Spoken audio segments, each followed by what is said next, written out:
So you guys were I'm hearing all you guys wanted the theme song shortened, so here we go. This girl reviews movies, games, and books. Sometimes she plays them. So does that, and when she does it with the cat, does that make her crazy? Does that make her crazy? Probably. So, it's shorter. There you go. CrazyCatLady or Martha Butler does not own any trailers or pictures. I use them under fair educational for and entertainment purpose. It's like it's all they did.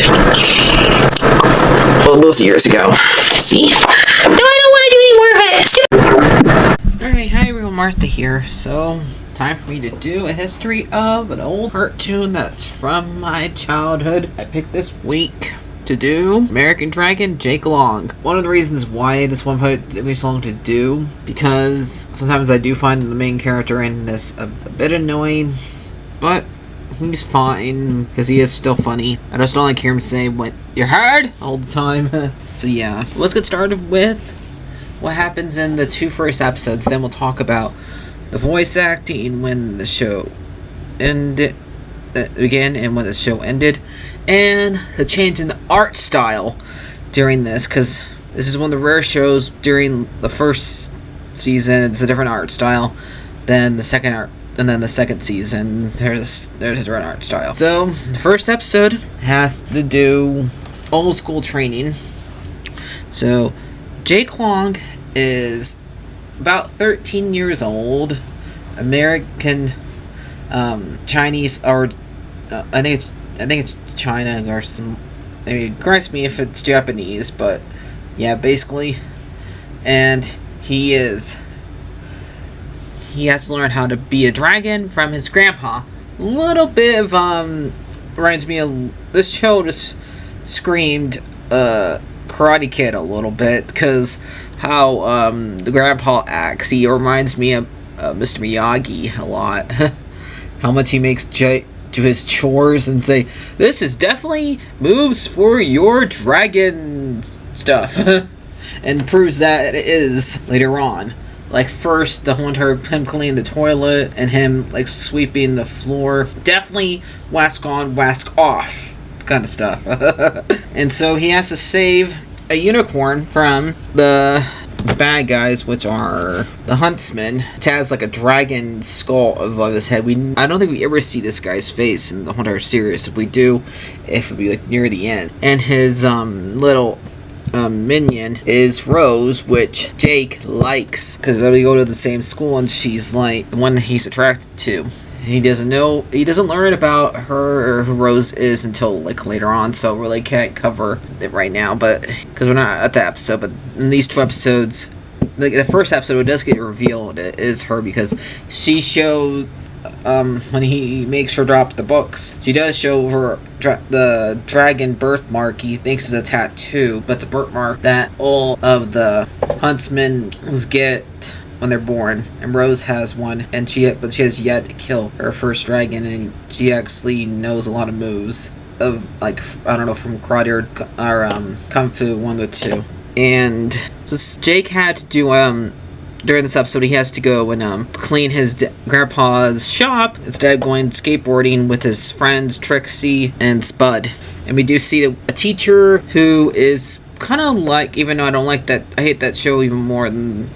Don't like that show, and I don't want to cover that one because I'm going to find multiple characters in that show annoying. Reminds me of Mr. Crocker from Very Odd Parents, this teacher that we see doing the mythology, because I know later on he goes after Jake. So in it, he makes the grandpa makes Jake do chores around the shop, like clean the toilet, sweep the floor, massage his feet, but all he has to do it all in his dragon form, and do it every single day as his dragon training. He complains about it to his mom, which it skips her generation, and they keep it for now. I think later on they do reveal it to the dad, but during these two episodes I'm talking about, no, the dad does not find out that his family is dragons, and so, but he wants to have a host meal to like his bosses or something like that during this episode. So, but I guess his bosses see, or do they somehow, they don't, like, they leave that unanswered. Do they memory swap these guys? Because they totally saw Jake when he has to go save his grandpa from the huntsman and Rose, when he goes and skateboards and hangs out with Trixie and Spud instead of helping to clean the shop for his grandpa, and leaving him and his dog Wolf up there to be sitting ducks. And by the end of it, he ends up saving his grandpa by using the bathroom one, and then using the sweeping of the floor trick, basically. And also, but he also uses when he farts fire at him, and that also helps too. But so I guess Rose never sees his grandpa, because if she knew his grandpa, he would know that this is Jake right away. Because so yeah, but he doesn't. She doesn't. So that's episode 1. Let's go to episode 2. I'm doing this one because this show is barely turned 20 years old. Feel old yet, guys? So episode 2 is Dragon Breath, because during this episode, Jake has bad breath during an older thing, and it will like clear up in 2 weeks. But and it's time for him to like ask for a school dance, and he has to take care of a soul sucker in it that's underneath the sewer, and he ends up taking the soul sucker to dance, and it ends up sucking up a lot of the pretty much everybody at the school. He's wanted to take Rose, but I think either the school jock or the school bully took her instead. And he ends up dancing with the soul sucker, and is the first one that gets his soul sucked by her. And that's how that ends with Jake trying to stop the soul sucker by drinking a potion that was supposed to stop her by this power in her. So he had to take off the necklace that his dog made him instead, and feed her that way by making her smell his bad breath. And that's how that one ends. So I mostly did like this show, because I should have mentioned it during my iceberg thing, but I'm mentioning it here now. But mostly I like this because it has a lot of Greek mythology creatures, and even references to like the one when we see the two sisters who sees the future, and who'll see the future bad and good. Reminds me of Dolphy and Cassandra from Greek mythology. Those two do. But I just like, it's funny that when they did those two, one is one who sees all bad things is all happy all the time and joyful, while the other one is a goth girl who sees nothing but good stuff. And that was one of the things. And so before we get to who does the acting, let's find out why they changed the art style.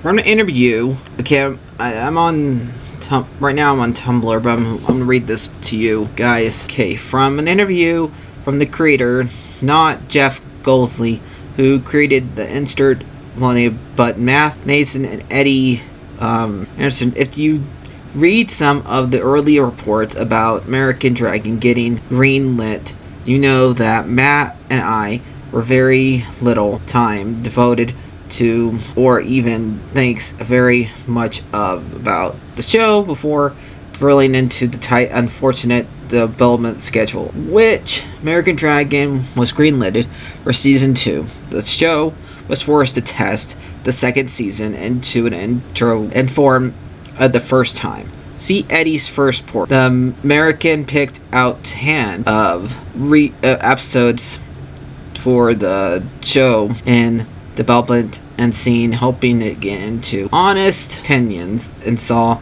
most of what the kids thought. American Dragon didn't upset and surprise us. So what it sounds like, let me go to Wikipedia. Season 2. Let's go to the Wikipedia page for this series. And what sounds like they probably changed different people who directed it during the first and second season by what that one I just read.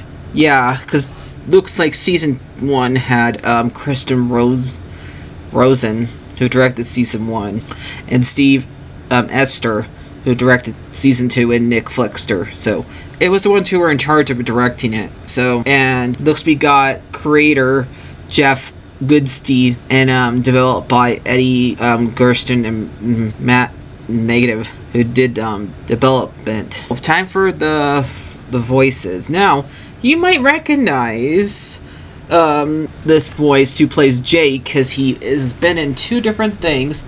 He was in Hook. He played Rufio, and he was also in Avatar. He was also in the Avatar series. He was Prince Zuko, and that is let me to say his name. Don Zaboxkow. So hopefully I said that right. I'm sorry if I didn't. Who plays Jake in this? And we also got, who also saw a different Avatar, Kenneth Won Young. I think he was one of Aang's teachers during it. And we got John Dimore, the one who plays Bender from Futurama here. We got Amy Bucksturen. Hopefully I say that. I really am sorry. I don't know. Who is that? Who does she play? Oh yeah, she plays the little sister of Jake. Let's go back. I don't want to know who plays Rose. But yeah, Rose I think is played one who plays Rose is Max Weitzman, and she is also on Avatar. I'm pretty sure she was Katara, right? Yep, she was Katara. Looks like. So we have 2 people, like 3 people that's on Avatar. Alright, so we also got, what's the name of the other ones? Christian, Katie, Kate Boone, Charlie Finn, Jeff Benster, and Lauren Tom. So the opening was written by The Chosen One. It's called The Chosen One. Martin for 2005, 2006. Then the Jonas Brothers took over for 2006, 2007. And we have composers Kate Green, Bill Lennon, and Adam Berry. Remember, I won't be able to show everybody on here because I won't find pictures of everybody. So let's find out how many episodes there were. There was 52 episodes, and they were 22 minutes mostly. This show ran from January 1st, and so today it's 20 years old, and September 1st, 2007. So I do like this show, but sometimes I find Jake a little bit annoying when he says you're heard all the time. But it's fine. I like mostly all the characters and all the creatures in it. So yeah. So I'll see you guys later. I'm not going to do the theme song for this one, but it's fine. So I'll see. Bye. Like, share, and subscribe. I know a lot of you guys are not. So bye bye.